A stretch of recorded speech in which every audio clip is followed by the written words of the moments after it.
Hey, Allison Verhalen here, coming at you live for today's Marketing Monday. Starting the week off right by talking about understanding how people feel about your service. This is all about the importance of emotional intelligence in marketing. So, something you might not know about me is that back in the day, I actually thought I wanted to go into acting.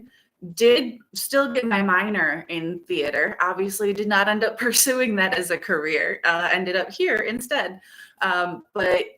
When I thought I wanted to be an actress, I decided to take a marketing course because I figured that would help me understand my characters better. And I took a psychology course so that I could understand my characters better and completely fell in love with psychology. Ended up majoring in psychology and English. I have always loved reading and writing. So even though I did not declare that as a major, a minor in theater. So little did I know, I ended up getting the perfect degree for content marketing, even though I had no idea what content marketing was. Just kind of stumbled into this career very happily.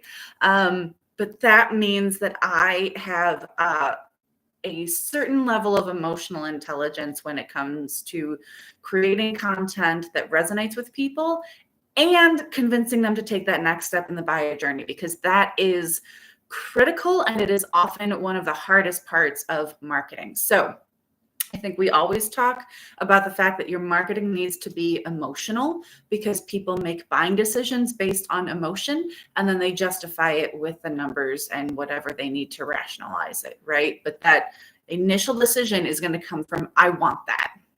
So what makes them want it? It's got to be so you got to start by knowing how people feel about the service that you're providing. And the example I like to use, right? So first of all, we all know your service is valuable. It's creating a benefit for people, but how do they feel about it? Because there are lots of things that we need, lots of things that benefit us that we don't feel good about, right? I was actually on a Zoom call the other day where we started talking about broccoli of all the silly things. I won't get into the larger discussion, but this one guy hates broccoli. I happen to love broccoli. I eat it all the time. It's good for us, right? So I am much more likely to eat these things that are good for me because I like them. I don't love them. Would I rather have a pile of French fries? Of course, I'd rather have a pile of French fries because there's more emotion attached. It's a positive emotion attached to that.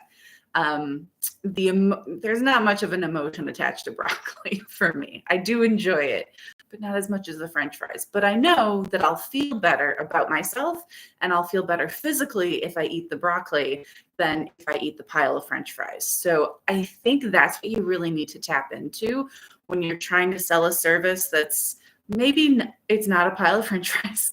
It's not super fun, but it is providing a benefit. So focus on the long term if you can and make that as immediate for them as you possibly can.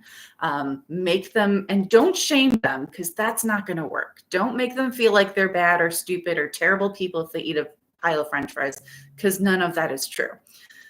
And it's not going to work.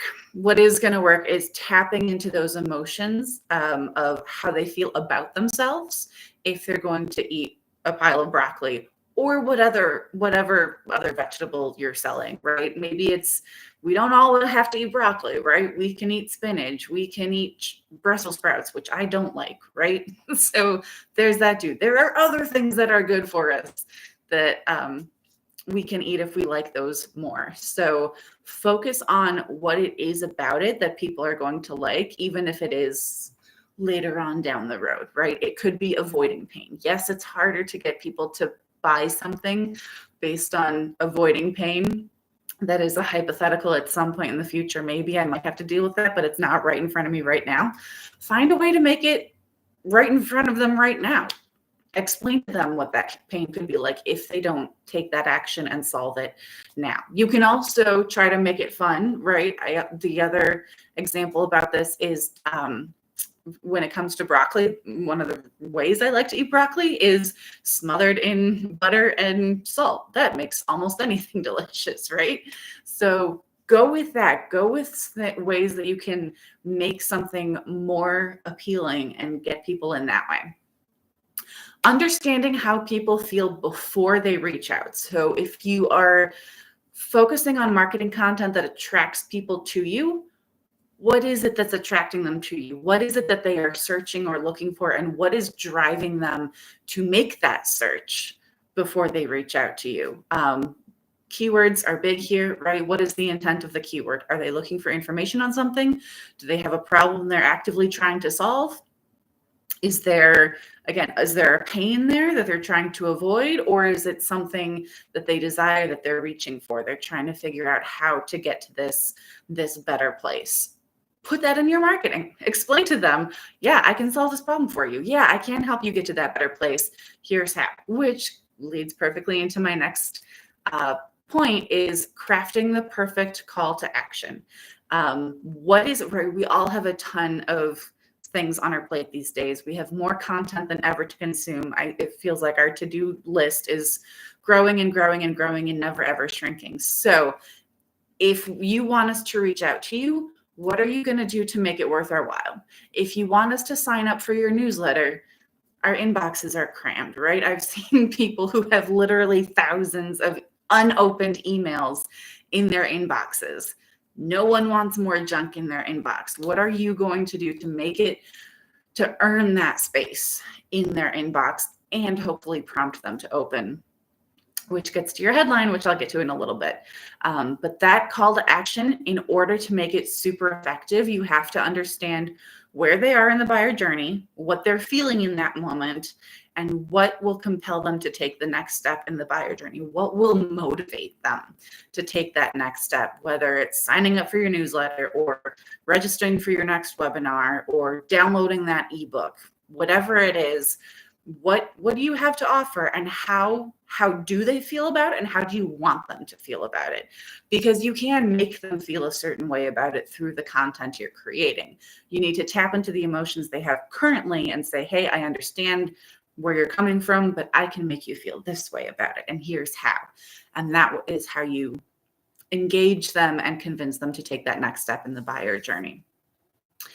Which of course means the perfect headline. Headlines are the hardest thing to write. I attended a talk once where someone was saying that they write like 50 headlines before they decide on one. Every time they go to write a headline, they go through 50 different iterations before landing on one, and she goes through the whole process of all the things that she does to do that. And it's a lot. It should be the shortest part of your content, but also the part of your content that you spend the most time on, because it is crucial. If that headline does not, again, if it doesn't grab people emotionally, they're not going to click through. They're not going to read anything else. And then it doesn't matter what else you wrote, because they're not going to read it or watch it or take that next step in the buyer journey. So that headline has to be super on point.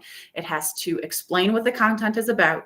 It has to make a promise that is not an empty promise. The rest of your content has to deliver on that promise, but there also has to be an emotional component to it. Because that's, again, we all make those decisions based on emotions. If you dang a carrot in front of us, assuming people like carrots, what is it that's going to make that? Maybe it's a candy bar, right? What's that candy bar that you're dangling in front of them? How are you going to get them to take that next step in the buyer journey and actually click through and actually read your content? It's going to be based on emotions. They're going to want that candy bar. So include that in your headline, along with the keyword, along with explaining what the content is about, what they can expect once they click through. It's a lot, I know. Believe me, I understand how much work that is, because I myself go through several iterations. I don't quite do 50 iterations of my headline before writing it, but I do use a headline analyzer, and I go through a few different iterations. I start with just what is it that I'm talking about, and then I write the content, and then I go back to the headline and make sure A, it's still relevant to what I wrote about, but B, does it have that target keyword? Is it emotional? Is it going to draw people in, or is it going to make them go, and keep scrolling? So that is it. That is everything that I have for you today. If you have any other questions and you want to reach out, I'm always here to chat. My website is AV, as in my initials, Allison Verhalen. So you can find me at avwritingservices.com. If you want to reach out to me directly, that is info@avwritingservices.com. That's it. Have a great week and happy blogging, everyone.